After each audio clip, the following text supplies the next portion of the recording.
Peyğəmbər əleyhissalam təkcə tarixi şəxsiyyət deyil. Dövlət idarə edən bir şəxsiyyət deyil. Bunlar da var öz yerində, amma biz tarixi mənbələrə baxanda görürük ki, Peyğəmbər əleyhissalam həm də bir mənəvi atadır. Atadır, həqiqətən. Peyğəmbər əleyhissalamın dövründən qabaqki bəşəriyyətin halına baxaq. Özümüzü qoyaq o dövrə.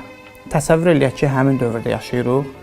Çox çətin bir dövr idi. Həzrət əleyhissalam Nəhcül Bəlağədə bu barədə çox gözəl buyurur ki, deyir, insanlar azğınlıq içində idi. Fitnə, fəsad hər yeri bürünmüşdü. Rəhmət və şəfqət hissi unudulmuşdu.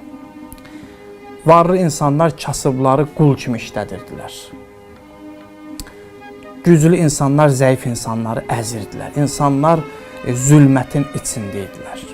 Çox çətin bir dövrdə və deyir, bunun ən pik nöqtəsi bu idi ki, atalar öz qız övladlarını diri-diri torpağa bastırırdılar.